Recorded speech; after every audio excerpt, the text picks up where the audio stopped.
All right, Jesse on Fire, welcome back. I'm going to talk about Sean O'Malley. I'm going to do a bite-sized video about Sean O'Malley, Dana White, Lil Wayne. Three names that, sometimes don't necessarily go together, like as in Lil Wayne and Sean O'Malley. You wouldn't actually, for some reason, they actually kind of do go together for some bizarre reason. But anyway, so actually, before I get into this, so you think I'm going to ask you guys to subscribe, and I am, but not yet. First, I'm going to tell you, outside of this, you guys need to find that video of Dana showing him going from the UFC offices over to the Apex Center. Okay, first of all, it takes him 1 minute, which is not the cool part. I mean, that's cool, but he goes from the UFC offices over to the Apex Center. The cool part, check out his office. Check out his office in the Apex Center, and then feel envy for the first time. If you're not an envious person like me, I really pride myself in not being envious. If there's something that I want, I'm gonna go get it. And if I don't have it, I'm thankful for that because it's motivation to go get it.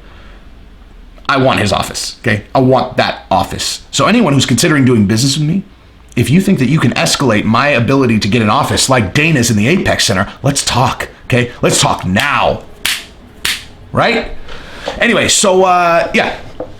So, well, I forgot I completely lost my train of thought because I want his office so bad. Oh yeah, Sean O'Malley. All right, so, first, subscribe, ring the bell, tell your friends, do all of those things. All right, so Dana's doing this thing where he's promoting, the fight this weekend by doing like a FaceTime with Lil Wayne. Very smart, right?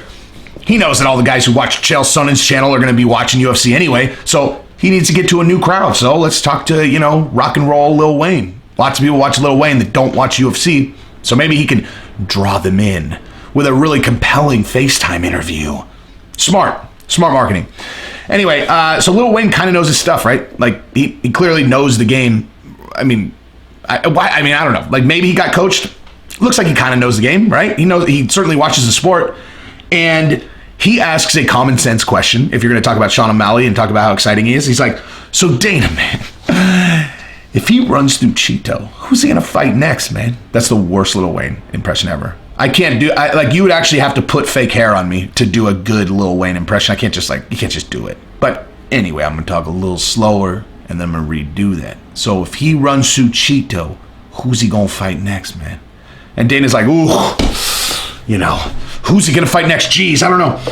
If he runs through Cheeto, I gotta say he's gonna go to maybe like Cody Stamann or Rob Font.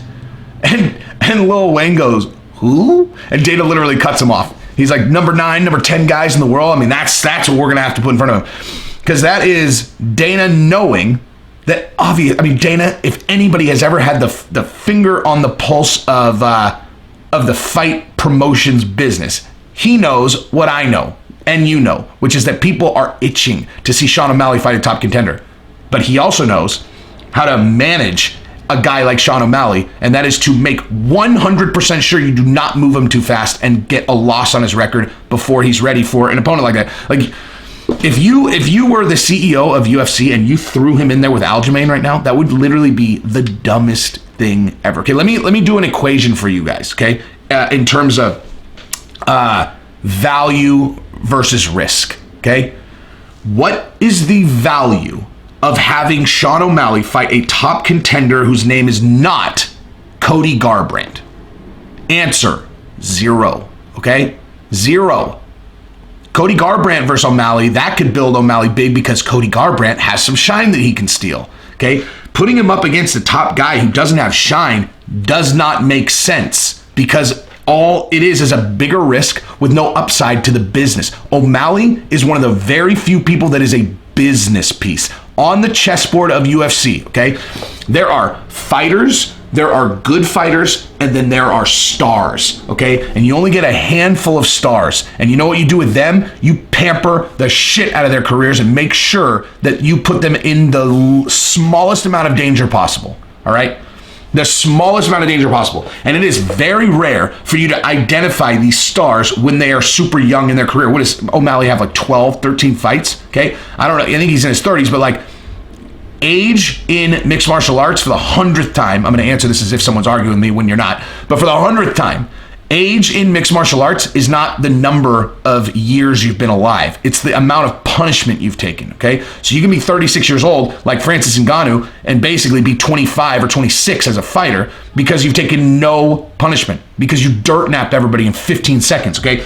Sean O'Malley has taken almost no punishment in his entire career, so he's young, He's young. He's got tons of time to go be champion, but you need to make sure that that actually happens. You have like Conor McGregor instantly it was like, okay, we got to make sure we got to pamper this guy and get him there. And then Conor gave him no choice, jumps the fence, screams in Aldo's face. That fight's happening, right? But, who else? John Jones is another guy. You knew he was a superstar because he's just, he fought reckless when he was young, man. You new fans, I challenge you guys to, go watch a couple of old fights. Go get on whatever site you use to see, a guy's record and his old opponents. Go watch some of John Jones's early fights, okay? He was a murder machine. He fought just like Sean O'Malley. He threw the craziest stuff ever, okay? Now he fights like a champion, right? He fights like a champion now. He's also older. He's taken a lot of punishment. But, like, O'Malley is one of those rare guys that it's like you need to, hold him in your hands and hold his career in your hands. There's no upside in putting him up against Aljamain, maybe Marlon Moraes. People know who Marlon is. There's no upside in putting him up against Aljamain and no upside in putting him up against, like, Corey Sandhagen. There's no upside there. People do not know who those guys are, even though they are murder machines. Okay, those guys are super dangerous. I hate the Sandhagen fight for O'Malley. Matter of fact, if I'm looking at this, so Aljamain, you theoretically should hate because he's a grapple killer, right? But I give O'Malley a tremendous advantage on the feet against Aljo. Sandhagen, that is a scary fight for O'Malley because Sandhagen is long, dangerous, and he's my sleeper guy that I love. I love Sandhagen, man. And I'll tell you why. Sandhagen, so a person's tattoos say a lot about a guy, all right? Like a person's tattoos say a lot about a guy. Person gets tattoos on their face, what are they saying? Right? They're like, I'm never going to live in the world where this is a problem. Like, it's basically a middle finger to the world, right? If you get a tattoo on your face, you're basically giving a middle finger to the entire world, or the kind of civilized world. Kind of like how outlaw bikers, they're like, we don't live by your guys' rules. Getting a tattoo on your face is basically the same thing, right?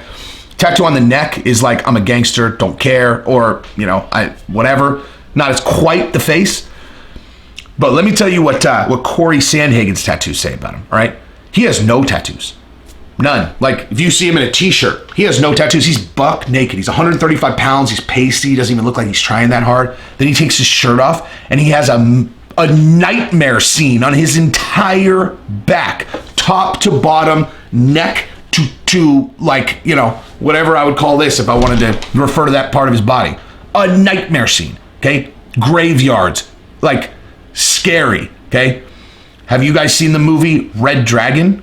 That's Corey Sandhagen. He's a guy who underneath, he's like intentionally an undercover just killer. He wants everyone to just look at him and go, look at that little guy. And in his mind, he's like, little guy that will literally dive inside your body and tear you apart from the inside out. He's crazy. And he's also super good. Okay, I know Aljo ran through him. That is a rare feat. You keep your eye on that guy's career and tell me that was not a fluke weird thing. Anyway, but the bottom line is they're not going to throw O'Malley to anybody too fast. And if he wins this, they'll put him against, Cody Stamann or Rob Font, and he'll beat them. And then maybe he gets Aldo. I think Aldo makes a lot of sense for him, actually. Aldo's a good fight for O'Malley because I think Aldo will lose and O'Malley will win. And that is one that you can steal some shine off a guy, right? Steal a lot of shine off beating Aldo. And that makes him a legit contender, and then maybe he gets a title shot after that. I don't know. Anyway, that is what I got. So subscribe to the channel, ring the bell. Let's go. Do it. Just do it.